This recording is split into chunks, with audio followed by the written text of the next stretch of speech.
तो second law of हम बात कर रहे थे सेकेंड लॉज ऑफ रिफ्रैक्शन में सेकेंड लॉ की। तो सेकेंड लॉ में हमने क्या पढ़ा कि incident angle, sine of incident angle, sine of refracted angle का जो रेशियो है एंगल ऑफ रिफ्रैक्शन, वो क्या होता है, कांस्टेंट होता है। और इस कांस्टेंट को हमने नाम दिया है, जहां एन को हमने कहा रिफ्रैक्टिव इंडेक्स ऑफ मीडियम। इस लॉ को हम क्या कहते हैं, this is also known as, इस लॉ को दूसरे नाम से हम जानते हैं, known as Snell's law. Snell's law.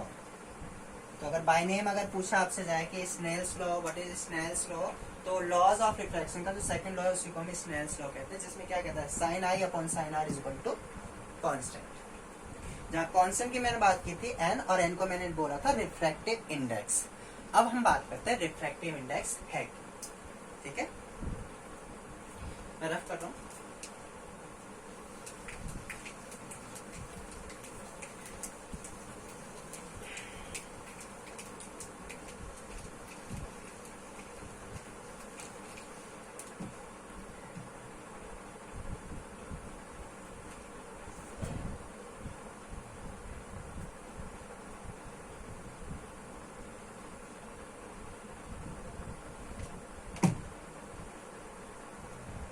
तो हम बात कर रहे थे रिफ्रैक्टिव इंडेक्स, ठीक है।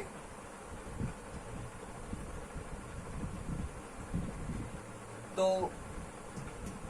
अब मैं पहले रिफ्रैक्टिव इंडेक्स की बात कर देते हैं। तो रिफ्रैक्टिव इंडेक्स क्या होता है उसको हम देख लेते हैं, ठीक है। अब आपने एक बात गौर की कि लाइट जब इस पाथ से इस पाथ में जा रही है, मतलब इस मीडियम से इस मीडियम में जा रही है, तो एक्चुअली अपना पाथ कैसे चेंज करती है, क्यों करती है, ऐसा कौन सी चीज उसमें आती है कि वो अपना पाथ चेंज कर लेती है, ठीक है। तो इसका जो रीजन आता है वो रीजन क्या है, लाइट की वेलोसिटी, ठीक है। The velocity of light is different in different medium, यानी लाइट की जो वेलोसिटी है वो अलग अलग मीडियम में अलग अलग होती है, यानी डिफरेंट होती है। यानी इस मीडियम में कुछ और, उसकी वेलोसिटी और इस मीडियम में कुछ और होगी, जिस वजह से उसका पाथ अपने पास से वो क्या होती है, डेविएट हो जाती है, ठीक है। तो इसीलिए तो हम जो रिफ्रैक्टिव इंडेक्स है उसको हम जो डिफाइन करते हैं वो क्या करता है, एक रिलेटिव वेलोसिटी हम बात करें तो हम क्या करते हैं उसमें कंपेयर करते हैं दो मीडियम की वेलोसिटी, ठीक है। तो जनरली जो हम लाइट की स्पीड जो होती है सबसे हाई, आपको पता है लाइट की स्पीड जो है अब तक की, मतलब यूनिवर्स में जितनी भी स्पीड है सब में सबसे हाई स्पीड लाइट की स्पीड को माना गया है। लेकिन लाइट की स्पीड जो हम वैल्यू लिखते हैं, वो जो आप c लिखते हो 3 × 10⁸ मीटर पर सेकेंड, ये जो लाइट की स्पीड है ये हम हमेशा किसमें लिखते हैं, इन एयर और वैक्यूम, यानी कौन से मीडियम में लिखते हैं हम, एयर और वैक्यूम में, ठीक है। तो फॉर एग्जांपल मैंने ये मान लिया कि एक लाइट है आपकी, ठीक है, इस तरीके से ले लो, ये पहला मीडियम है, इस मीडियम को ले लिया मैंने एयर, दूसरा मीडियम है फॉर एग्जांपल मैंने इसको क्या ले लिया, वाटर, ठीक है। तो अब रिफ्रैक्टिव इंडेक्स अगर मैं देखूं तो मैं कैसे डिफाइन करूंगा रिफ्रैक्टिव इंडेक्स, तो मैं आपको बता देता हूं। मैं हम बात करें absolute refractive index, absolute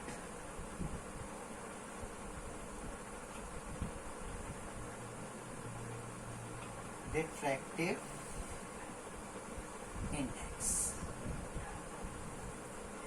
absolute refractive index, जिसको हम किस तरीके से डिफाइन करते हैं, कुछ नहीं है, it is the ratio of velocity of light in air to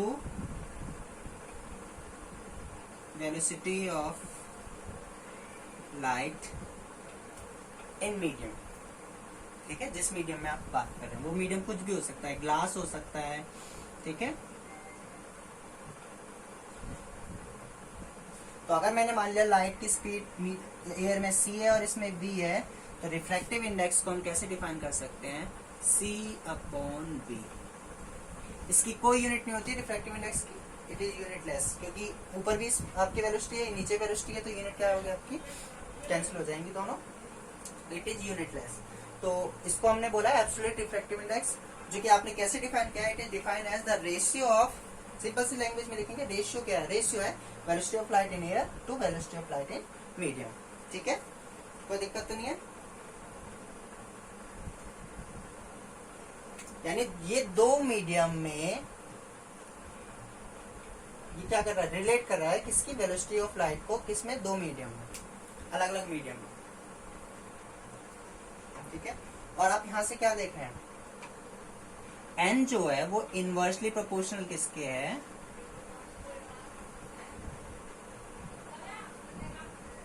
we के, क्योंकि सी तो कांस्टेंट है। ठीक है, तो रिफ्रैक्टिव इंडेक्स क्या बताता है, लाइट की वेलोसिटी बताता है, इसमें इन डिफरेंट मीडियम। जितनी ज्यादा वेलोसिटी होगी उतना ही रिफ्रैक्टिव इंडेक्स कम होगा, जितना कम वेलोसिटी होगी उतना ही रिफ्रैक्टिव इंडेक्स क्या होगा, ज्यादा होगा, इनवर्सली प्रोपोर्शनल। तो एयर है, एयर में स्पीड ज्यादा है, एयर में स्पीड लाइट की क्या है, स्पीड सी, जो कि सबसे हाईएस्ट मानी जाती है। तो एन की वैल्यू क्या होती है, लो। ठीक है, वो उस केस में यहाँ पर कितनी आएगी, अगर हम यहाँ इस वाले फॉर्म में से देखें, एन की वैल्यू कितनी आएगी फॉर एयर के लिए, फॉर एयर, तो एयर के लिए क्या होगा आपका V। अगर मैं दूसरा मीडियम भी क्या हो आपका, जो दूसरा मीडियम है V वाला, वो सेकंड मीडियम वो भी एयर हो, तो एन की वैल्यू कितनी आ जाएगी यहाँ, 1। ठीक है,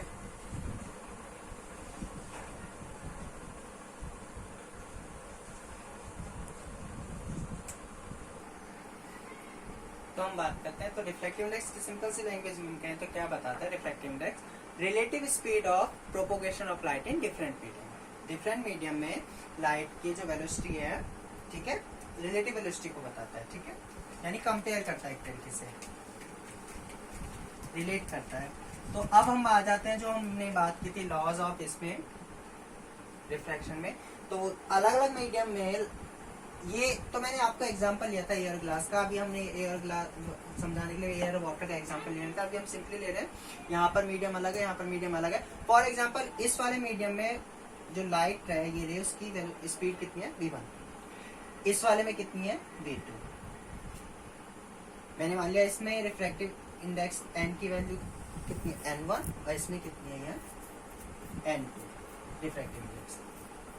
ठीक है, तो रिफ्रैक्टिव इंडेक्स क्या होगा, अभी मैंने आपको अगर याद हो मैंने क्या लिखा था, साइन आई अपॉन साइन आर, कांस्टेंट था उसको मैंने n लिखा था। एक्चुअल में इसको हम प्रॉपर्ली अगर लिखेंगे तो हम इसको लिखते कैसे हैं, 1n2। ठीक है, जिसको हम कैसे लिखते हैं, n2 अपॉन n1।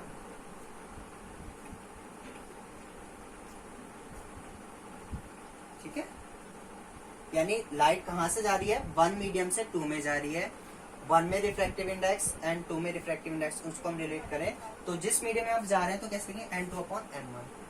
ठीक है, जहां इसको अगर आपको याद हो अभी हमने लिखा था ना, n जो है वो इनवर्सली प्रोपोर्शनल किसके था, ठीक है। तो अगर मैं बात करूं इस मीडियम का n1, तो n1 कितना होगा, फॉर एग्जांपल मैंने अगर इसको लिखूं तो मैंने ऐसे लिख दिया फॉर एग्जांपल, n2 कितना होगा, ये होगा। तो इन दोनों का अगर मैं रेशियो ले लूं n2 अपॉन n1, तो वो कितना आएगा आपका, v1 अपॉन v2। ठीक है, क्योंकि n क्या होता है आपका, इनवर्सली प्रोपोर्शनल ऑफ v। तो इसी लॉ को मैं कैसे लिख सकता हूं, sine I upon sine are is equal to 1n2 या n2 अपॉन n1 या v1 अपॉन v2।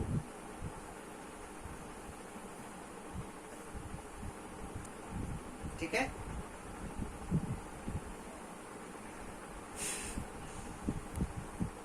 और अब हम इसको जो रीड करेंगे तो हम इसको रीड कैसे करेंगे, 1 and 2 को हम कैसे रीड करेंगे, जैसे मैं पहले लिख रहा था, refractive index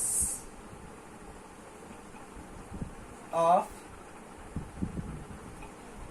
medium 2 with respect to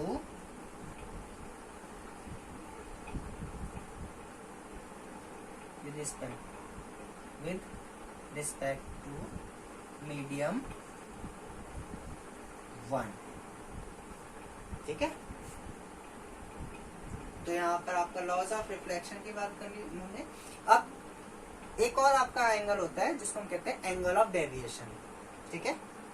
जाना उसको इस तरीके से था लेकिन वो अपने पास से डेविएट हो गई। तो डेविएशन जो की हम बात करेंगे तो ये क्या है आपका, इसको हम कहते हैं एंगल ऑफ डेविएशन, डेल्टा, ठीक है।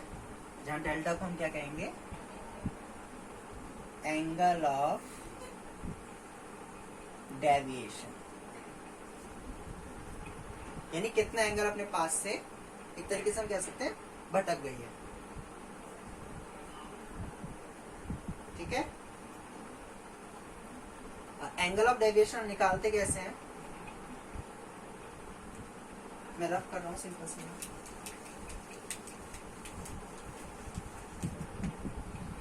मैं समझा दे रहा हूं सिंपल से। अगर लाइट सीधे इस तरीके से जाती तो ये अगर आई है तो ये वाला एंगल भी पूरा कितना होता, आई ही होता।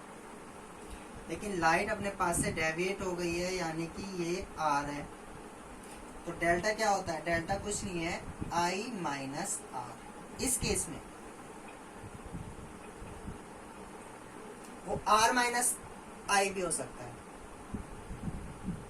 ठीक है। वो डिपेंड करता है कि लाइट आपका नॉर्मल की तरफ बैंड हुई है या नॉर्मल से अवे बैंड हुई है, ठीक है।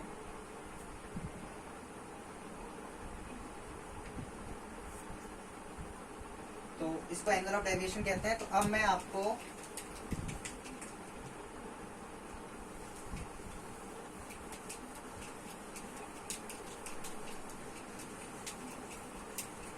रोक देना। अब मैं आपको जो मीडियम है हमारा, हम जो रिफ्लेक्शन पढ़ेंगे, जनरली हम जो मीडियम पढ़ते हैं वो लाइट के लिए दो टाइप के मीडियम पढ़ते हैं, एक होता है रेयर मीडियम, एक होता है डेंसर मीडियम। लेकिन इन मीडियम को जो हमने नाम दिया गया है वो हमने कंपैरिजन के अकॉर्डिंग दिया हुआ है, ठीक है, रेयर मीडियम और डेंसर मीडियम। तो फॉर एग्जांपल हमने बात की थी इंटरफेस था ये, यहाँ मीडियम 1 था और ये मीडियम आपका 2 है, ठीक है। इसमें हमने क्या माना, रिफ्रैक्टिव इंडेक्स n1 है, वेलोसिटी ऑफ लाइट क्या है v1, इसका लिए रिफ्रैक्टिव इंडेक्स n2 है, वेलोसिटी ऑफ लाइट कितनी है v2। तो दो इन मीडियम को हम रेयर और डेंसर किस तरीके से कहेंगे, तो उसके लिए हमने कंपैरिजन ऑफ 2 मीडियम्स की बात की है। तो मीडियम दो टाइप के होते हैं, रेयर एंड डेंसर, ठीक है, अभी हम जो पढ़ रहे हैं फिलहाल। तो सबसे पहले बात करते हैं रेयर मीडियम। रेयर मीडियम वो मीडियम है, कंपेयर कर रहे हैं, जैसे ये मीडियम है, ये मीडियम है। अगर इस मीडियम में लाइट की वेलोसिटी v1 है, इसमें v2 है, तो अगर वेलोसिटी v1 लाइट की v2 से ज्यादा होगी तो उस मीडियम को हम कौन सा मीडियम कहेंगे, रेयर मीडियम। रेयर मीडियम वो मीडियम है जिसमें लाइट की वेलोसिटी ज्यादा होगी कंपेरिजन टू अदर मीडियम, ठीक है। अगर इसमें ज्यादा होगी तो यानी इसमें, इसके कंपेरिजन में इसमें इसकी लाइट की वेलोसिटी क्या होगी, कम होगी। अब दूसरा हम उसको हम जो एक्सप्लेन कर रहे हैं किसके बेसिस पे कर रहे हैं, रिफ्रैक्टिव इंडेक्स। तो रिफ्रैक्टिव इंडेक्स आपको पता है n क्या होता है, इनवर्सली प्रोपोर्शनल टू v, यानी v ज्यादा है अगर इस केस में तो इसके लिए n की वैल्यू कितनी होनी चाहिए, n1 की, कम होगी किससे, n2 की। यानी इसके लिए रेयर मीडियम में रिफ्रैक्टिव इंडेक्स की वैल्यू क्या होती है, लेस होती है, ठीक है, कोई दिक्कत तो नहीं है, ये लो होती है। लेस मैंने इसलिए लिखा लेस क्योंकि हम कंपेयर कर रहे हैं किससे, इस वाले मीडियम से। लेकिन इसमें रिफ्रैक्टिव इंडेक्स की वैल्यू क्या होगी, ग्रेटर, किससे, n1 से।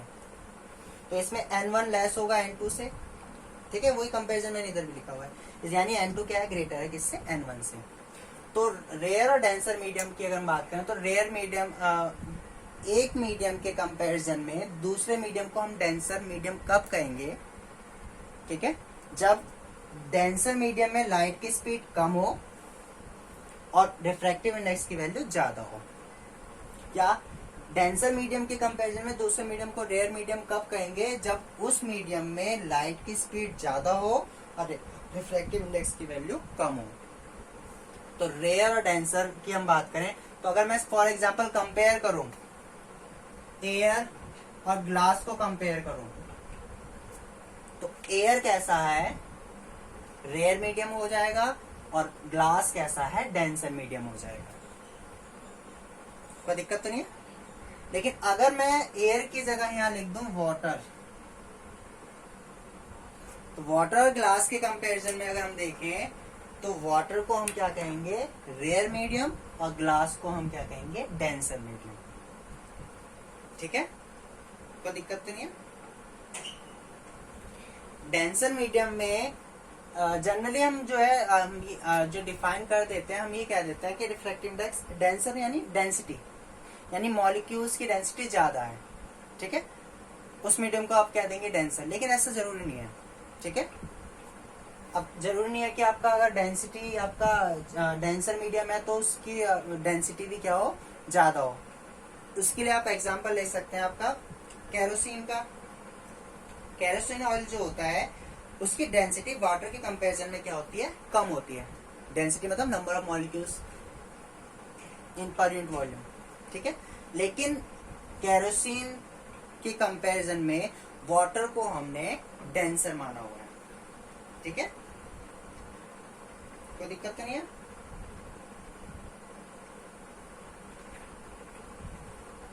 One second sorry.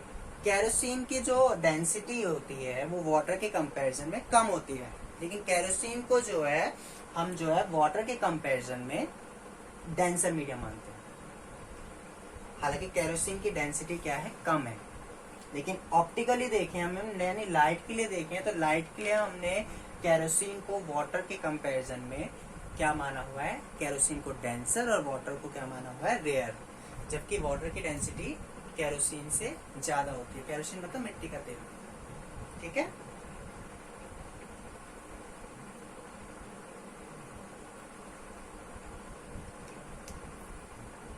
तो ये आप देख लीजिए। अब इसको हम आगे और डिस्कस करेंगे।